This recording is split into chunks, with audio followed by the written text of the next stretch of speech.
You raped me without even kissing me, Dr. Golden. Come here and let's make love and get this straightened out now. This is not how we discuss things. I'm sorry, Marshal, but this is what the lawyer drew up to protect my investment. If you don't like it, I will be a gentleman and withdraw my backing. I could never want to force anyone into a deal they couldn't live with. I think you tried to take a little advantage of me, so I turned the tables on you.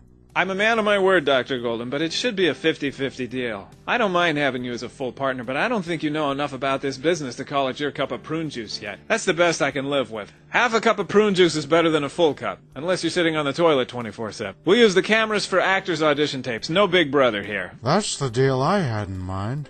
I don't know what the lawyer drew up. I don't read contracts either. Good, and you can have the back office for your high colonic juice bar. And you get the first colonic free, Marshal. And all the wheatgrass you can drink. Oh, as long as I am boss. That's fine for you two, but what about honoring my 10% stock option? Stock options? I like that idea. Honor what? You promised me 10% for not telling your wife about that actress you gave mouth-to-mouth resuscitation to? You know, when she almost drowned doing that bubble bath commercial? Oh, I didn't know we monitored sets. We're monitoring our client to protect from peeping producers. If the old Dreadnought would have found out, I'd be dead, but that was the old company. You can have the whole thing, Larry. I guess you give me no other choice. I'll honor your stock options if Marshall will. I know he overlooked it by mistake. And what about Janie? Shouldn't she have 10% too? Now, just a minute. If you want to give Larry 10%, Jane 10%, and maybe the janitor a percent, you can give it out of your 50%. And besides, females are supposed to work and not be heard from. And you thought I had these handcuffs for some kinky reason. Okay, Dr. Golden, I was just kidding. Larry should have 10%, and Jane too. They do all the work around here anyway. Marshal, I've got Ed on the phone from the Galapagos Islands. Hey, how's the vacation, Chief? We've missed our resident killer writer, I mean. What do you want? Is somebody sitting on your face? I can't seem to make out a word you're saying. I'm in a jungle hospital. What?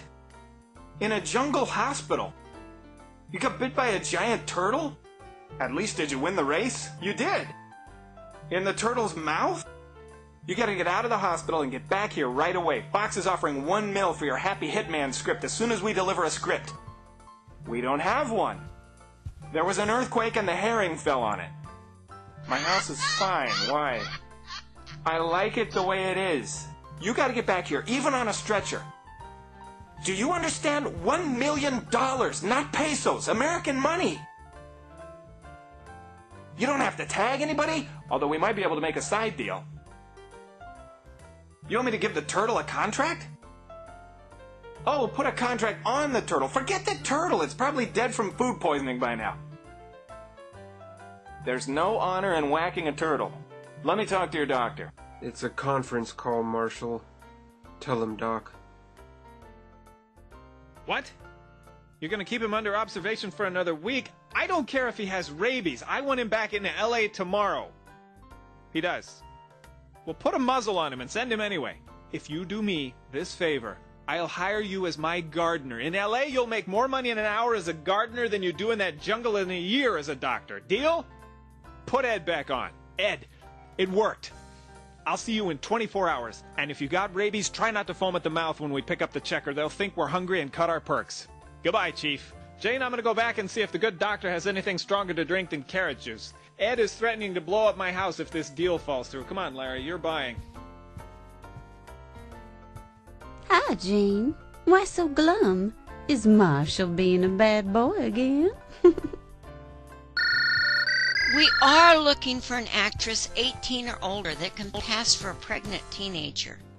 No, you don't have to get pregnant, but it wouldn't hurt if you were. Knowing this director, you might end up that way. You're 18, going on 15. Perfect. Come in tomorrow at 10 a.m. and look innocently trashy. Speaking of 25 and going on 8, how are you, Georgia? I'm perfect for that part.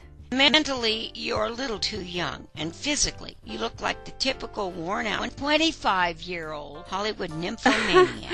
Well, I want to see Marshall. He promised me 3 interviews this week, and I haven't heard a word from him. He only sees me when I'm doing underwear commercials. He's in an important meeting. Did you have an appointment, or did you just come over to give away Victoria's secrets? You know it's a waste of time making an appointment with Marshall, because he never keeps them. That's rotten, but the truth. Wait here.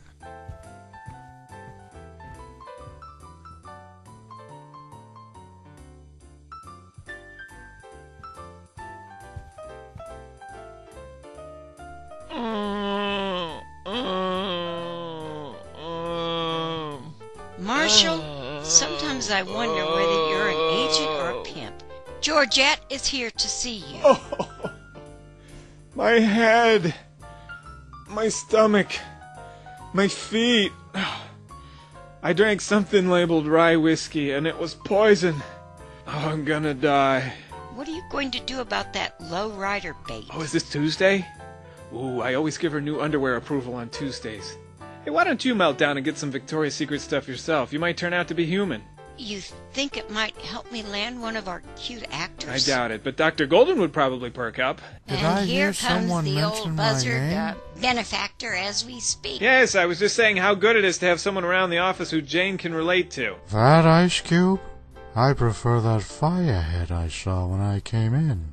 Oh, you mean Georgette, the Red Menace. I thought it was Queen Victoria revealing her secrets. I can see you stay on top of things, Dr. Golden. And I like the bottom, too. What kind of rye whiskey was this stuff? I'm not feeling too great. That wasn't whiskey. It was hemlock, a deadly poison. Georgette, you sneak. You have no right to look at those casting notices. This agency could lose its license. Give me those notes you made. How else do you expect me to get work? I haven't been sent on an interview since Nympho Behind Bars. And the director was behind bars, or I would have stood on my head to get that part. The way you wear your dresses, you don't have to. Ah! My God! What's wrong, boss? I drank hemlock whiskey and the doctor wants to amputate my feet. But why? Hemlock poisons the feet first. You know, that might be a big improvement. When you take your shoes off, even the rattlesnakes run for cover. I'm dying. Call the paramedics. Don't worry, Marshall. I have the perfect anecdote. Ah! Get that B-movie maniac away from me. Oh no, Doc. If anybody gets to take a chainsaw to Marshall, it's me. Marshall, that was just carrot juice. Let me check that gizmo out, Doc. Marshall, no! Please stop! That's showing him, Marshall. You see, Doc, if you mess with his desk, your head's gonna look like that pineapple. Everyone gets a slice of pineapple except Georgette. Boss, Georgette was sneaking again. Come on, Marshall. Let's go drink a toast to live and let live. I have a bottle of natural champagne in my office. Now you're cooking, partner. Hey, why don't you two try to be more supportive of each other while I take care of our partner bonding duties? Wow, that was naturally fermented? Natural's not as bad as I thought it was. You're an instant convert, eh, Marshall? I have some fermented potato juice, too, Marshall. Conversion to one religion at a time is my motto, Doc. I can handle an encore glass of holy bubble water if you're not saving it for New Year's Eve. What's going on, ladies? I know I said to be more supportive, but I didn't say to start rehearsing for one of those new gay TV series. Georgette helped herself to the casting breakdowns again. Georgette, you should know by now that fireheads always get caught. You promised me if I went on 3 calls a week, I'd be a star. But this geek never sends me out. You are an underwear star. On the casting director's couch. Ladies, we're supposed to be loving of one another in this agency. Ouch! You kicked me, Jane! Stop! Stop! Georgette! You hit me, ouch! You are banned from my underwear commercials from now on, Marshall. Jane, please see that Georgette goes on 3 calls every week. I admit it's my fault. I'll work smarter from now on. What's all the commotion now?